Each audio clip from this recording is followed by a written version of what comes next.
Do you have an idea stuck in your head and you just don't know where to start? Today I want to talk a little bit about those ideas, those visions, those things in our head that we so desperately want to get into our quilts. And it just seems to not happen. Hi, I'm Roberta with Quilt Crafters Corner, and today I had this thought about something that I really want to put into a quilt. And I'm thinking, okay, where do I start with this? So I kind of want to walk you through my process and how I go about getting my designs into my quilts. Now this came back to me. I had made a quilt for a friend, and it was for his first baby, and he liked to fish, so I wanted to put a little boy fishing, and I'll put some pictures up on the screen so you can see what I'm talking about. And this idea rolled around in my head, and it took me a while to actually get it out of my head and actually into a quilt. So the process that I have, because I have to think about it and I have to get the idea, and then I have to kind of think, oh, I kind of get stuck in the how hole. How am I going to do this? How am I going to do that? How am I going to? And you know what I'm talking about. I'm sure you've been there. So this idea kind of formulated, and it started with a picture. Actually, it started with a stained glass window. That's what started the idea. And then I was able to find a picture, and then the picture developed into the quilt itself. But actually getting the quilt done into layers was the part that kept tripping me up. I kept thinking, I was overthinking it. I kept overthinking, how am I going to get this? How am I going to do that? So the first thing I did was break it down. I almost broke it down into layers. First I got the background done, then I actually got the little boy fishing on it, and then I actually went and looked for different types of fish patterns in order to put that in there, and then get the borders on, and then the quilting itself.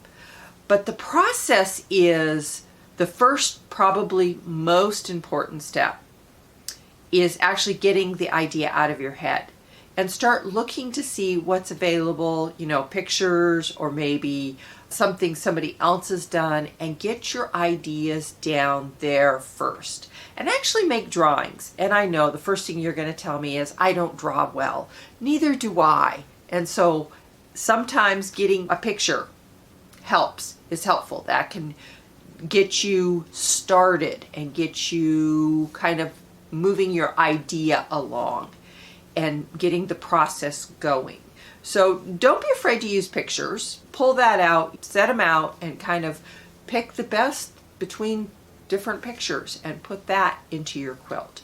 This is something that took me a while to figure out, because I see so many things and I think, oh, that's an interesting idea. I'd like to take parts of that and put it into a quilt. So don't be afraid to use pictures and pull these ideas into your quilting.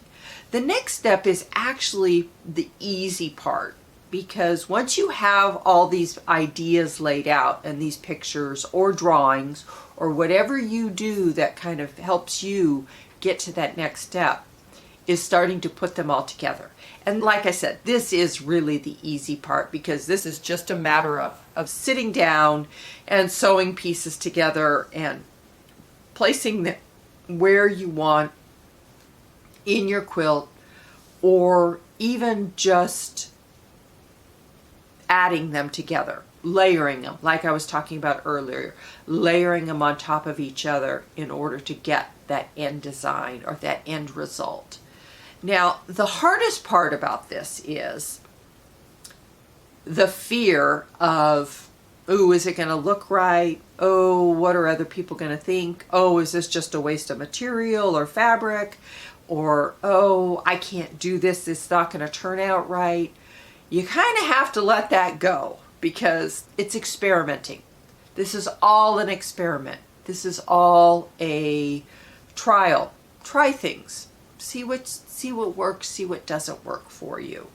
It's one of those things that you need to just let it go and let go of the negative feelings about it and just try it. Work on it. Don't really force it.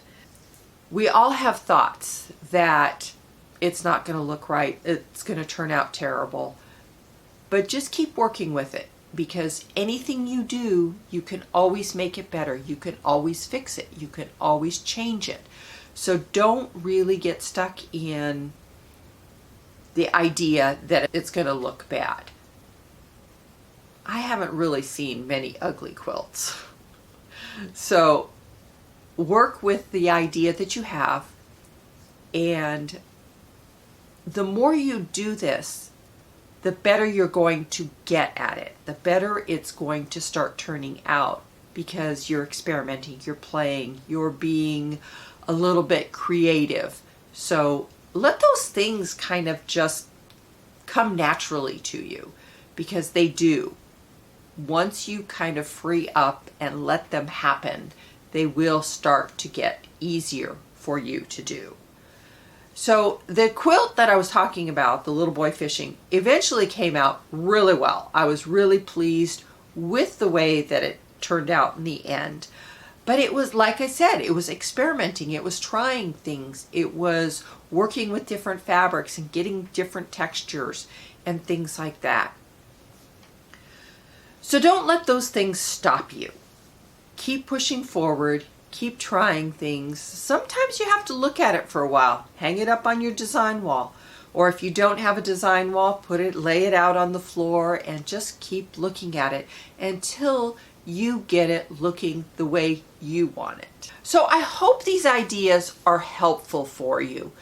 These are all simple things that you can do to try things out. So if you have any questions, leave me a comment. I'd love to help you out on these things. And until next time, keep quilting.